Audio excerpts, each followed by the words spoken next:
বার্ধক্য ভাতা 500 টাকা বাড়ানো হচ্ছে। আপনারা 1000 টাকার বদলে এবার ব্যাঙ্ক অ্যাকাউন্টে পাবেন 1500 টাকা করে। তবে এর মধ্যে শর্ত রয়েছে। কি শর্ত রয়েছে, কারা পাবে কারা পাবে না সেটাও আলোচনা করব। এছাড়াও কিন্তু নতুন যারা বার্ধক্য ভাতার ফর্ম জমা করেছিলেন, বিধবা ভাতা, প্রতিবন্ধী ভাতা, জয় জোহার, তপশিলি বন্ধু, তাদের টাকা কবে দেবে, তাদের টাকা কি বাড়ানো হলো কি না, সমস্ত কিছু আমরা আজকের ভিডিওতে আলোচনা করব। তো অবশ্যই ভিডিওটি আপনাদের উপকারে আসবে। বেশি বেশি করে ভিডিওটি শেয়ার করে দিন, সকলেই যাতে জানতে পারে। আর এই ধরনের আপডেটগুলো পাওয়ার জন্য চ্যানেলটিকে সাবস্ক্রাইব করতে ভুলবেন না। আর ফেসবুক থেকে যারা ভিডিওটি দেখছেন অবশ্যই কিন্তু পেজটি ফলো করে রাখবেন। চলুন স্ক্রিনে আপনাদেরকে আমি দেখাচ্ছি কি বলা হয়েছে এই সংক্রান্ত প্রতিবেদনে। দেখুন, এই সংক্রান্ত প্রতিবেদনে বলা হচ্ছে, লক্ষ্মীর ভাণ্ডার প্রাপকরা স্বাভাবিক প্রক্রিয়াতেই 60 বছর পেরোলে একইভাবে 1500 বা 1700 টাকা পাবেন বার্ধক্য ভাতা হিসাবে। এর জন্য নতুন করে কোনো আবেদন বা ফর্ম জমা দিতে হবে না লক্ষ্মীর ভাণ্ডার পাওয়া বাংলার মা বোনেদের। অন্তর্বর্তীকালীন বাজেটে লক্ষ্মীর ভাণ্ডারের ভাতা বৃদ্ধির ঘোষণার পরদিন 60 পেরোনোদের সুবিধা প্রাপ্তির এই সুসংবাদ জানিয়েছেন স্বয়ং রাজ্যের অর্থমন্ত্রী চন্দ্রিমা ভট্টাচার্য। শুক্রবার বিধানসভা অধিবেশনে প্রশ্নোত্তর পর্বেও বিষয়টি জানতে চান বিজেপির শঙ্কর ঘোষ। নবান্ন সূত্রে খবর, বার্ধক্য ভাতা প্রাপক 60 ঊর্ধ্ব প্রবীণদের জন্যও একই সুবিধা প্রক্রিয়া শুরু করতে চলেছে রাজ্য সরকার। বাজেট প্রস্তাব ঘোষণার পরই প্রশ্ন জাগে, তাহলে কি বার্ধক্য ভাতার টাকার অঙ্ক বাড়বে না? এবার স্পষ্ট যে লক্ষ্মীর ভাণ্ডারে 60 বছর বয়স পর্যন্ত যে অঙ্ক মিলছে, বার্ধক্যে পৌঁছানোর পরেও সেই আর্থিক নিরাপত্তার ধারাবাহিকতা বজায় থাকছে। বস্তুত সরকার সামাজিক দায়বদ্ধতা ও সহযোগিতায় সেতুবন্ধনকেই যে গুরুত্ব দিতে চাইছে তা বলাই বাহুল্য। এটাও স্পষ্ট, এক প্রকল্পকে শক্ত করতে গিয়ে অন্যটিকে দুর্বল করার পথে হাঁটছে না রাজ্য সরকার। সুতরাং বুঝতেই পারলেন, আমি আপনাদেরকে যে প্রতিবেদনটা দেখালাম এটা হচ্ছে বিধানসভায় প্রশ্ন উত্তরে যিনি আমাদের অর্থ প্রতিমন্ত্রী চন্দ্রিমা ভট্টাচার্য তিনি কিন্তু জানিয়েছেন। তো এখানে কি বলতে চাওয়া হয়েছে, কারা 1500 টাকা পাবেন বা 1700 টাকা কারা পাবেন না, বলা হচ্ছে যে লক্ষ্মীর ভাণ্ডার যারা পাচ্ছিল দিয়ে তাদের 60 বছর হয়ে গেল, 60 বছর হয়ে যাওয়ার পর মুখ্যমন্ত্রীর ঘোষণা মতো লক্ষ্মীর ভাণ্ডার প্রকল্পটা অটোমেটিক বার্ধক্য ভাতাতে চলে যাবে।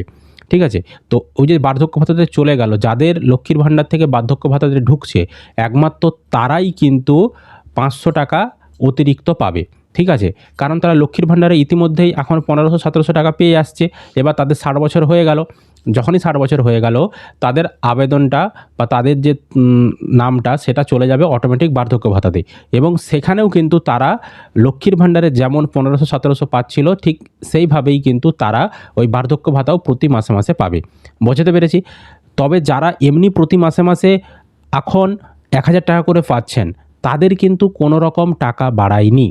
বোঝাতে পেরেছি বিষয়টা? তাদের যেমন 1000 টাকা ছিল তাদের সেরকমই 1000 টাকাই রয়েছে। বৃদ্ধ ভাতা, বিধবা ভাতা, প্রতিবন্ধী ভাতা, এনাদের সকলেরই 1000 টাকা যেমন ছিল মাসে মাসে সেরকমই রয়েছে, তাদের টাকা বাড়েনি। একমাত্র কাদের বেড়েছে না, আমি যদি একটা উদাহরণ দিয়ে বোঝাই, ধরুন আপনি লক্ষ্মীর ভাণ্ডার পাচ্ছিলেন, এবার আপনার 60 বছর হয়ে গেছে। 60 বছর যখনই হয়ে গেল কি হবে, আপনার লক্ষ্মীর ভাণ্ডার তো বন্ধ হয়ে যাবে। এবার অটোমেটিক লক্ষ্মীর ভাণ্ডারটা চলে যাবে বৃদ্ধ ভাতাতে, মানে বার্ধক্য ভাতাতে চলে যাবে। এবার সেখানে যখন আপনার নামটা অটোমেটিক চলে গেল, এবার আপনাকে তখন কিন্তু আর মাসে মাসে বৃদ্ধ ভাতার 1000 টাকা করে দেবে না, আপনি লক্ষ্মীর ভাণ্ডারে যেমন পাচ্ছিলেন সেরকমই আপনাদেরকে মাসে মাসে দেবে, এরকমটাই বলতে চাওয়া হয়েছে। তার মানে বিষয়টা কি বলুন তো, একদিকটা মানে বঞ্চনা, আর একদিকটাই বেশি টাকা দিচ্ছে, এরকমই বিষয়টা বোঝাচ্ছে। তো যখন এই বিষয়ে আরও কোনো আপডেট আসবে বা টাকা ঢুকবে আমি আপনাদেরকে আপডেট জানিয়ে দেব। এটা গেল একটা বিষয়। এবার নতুনদের লক্ষ্মীর ভাণ্ডার, বৃদ্ধ ভাতা, বিধবা ভাতা এনাদের টাকাগুলো কবে দেবে? দেখুন, এনাদের নিয়ে কোনো বাজেটে ঘোষণা হয়নি। যেমন লক্ষ্মীর ভাণ্ডার নতুনদের নিয়ে ঘোষণা হয়েছে, নতুন প্রায় 21 লক্ষ উপভোক্তাদেরকে টাকা দেবে, কিন্তু এই যে নতুন বৃদ্ধ ভাতা, বিধবা ভাতা, প্রতিবন্ধী ভাতা যারা দুয়ারে সরকার ক্যাম্পে, পঞ্চায়েতে, ব্লক অফিসে ফর্ম জমা করে রেখেছিল তাদেরকে কবে টাকা দেবে সে বিষয়ে কোনো বরাদ্দ কিন্তু সরকার করেনি। সুতরাং আপনারা এই ফেব্রুয়ারি মাসেও টাকা পাচ্ছেন না, বা ভোটের আগে টাকা পাবেন কিনা সে নিয়েও সন্দেহ রয়েছে, যেহেতু কোনো বাজেটে বরাদ্দ করেনি টাকা। বুঝতে পেরেছি আপনাদেরকে? আর এটার জন্য অনেক কারণ আছে কেন বরাদ্দ করেনি বা কেন কী ব্যাপার। তার প্রধান কারণ হচ্ছে আমাদের রাজ্যে যে শূন্যপদটা ছিল, যে বৃদ্ধ ভাতা, বিধবা ভাতা, প্রতিবন্ধী ভাতার, সেই শূন্যপদটা ইতিমধ্যেই কিন্তু ভর্তি, মানে খালি নেই কোনো, যে নতুন করে ঢোকাবে বৃদ্ধ ভাতা, বিধবা ভাতা, প্রতিবন্ধী ভাতাদেরকে, সেটা কিন্তু ঢোকানো সম্ভব হচ্ছে না। সেই কারণে নতুনদেরকে কিন্তু এখন টাকা দেওয়া যাচ্ছে না। বোঝাতে পেরেছি? এখন নতুনদের টাকা দেওয়ার কোনো খবর নেই। আর পুরনো যারা প্রতি মাসে মাসে টাকা পান, তারা এই ফেব্রুয়ারি মাসে 15 তারিখের মধ্যে ব্যাঙ্ক অ্যাকাউন্টে আপনাদের যেমন 1000 টাকা পেতেন সেরকম কিন্তু পেয়ে যাবেন। তো বর্তমানে এটাই আপডেট জানানো ছিল। তো কেমন লাগলো সরকারের এই পদক্ষেপ, অবশ্যই সেটা কমেন্ট করে জানাবেন।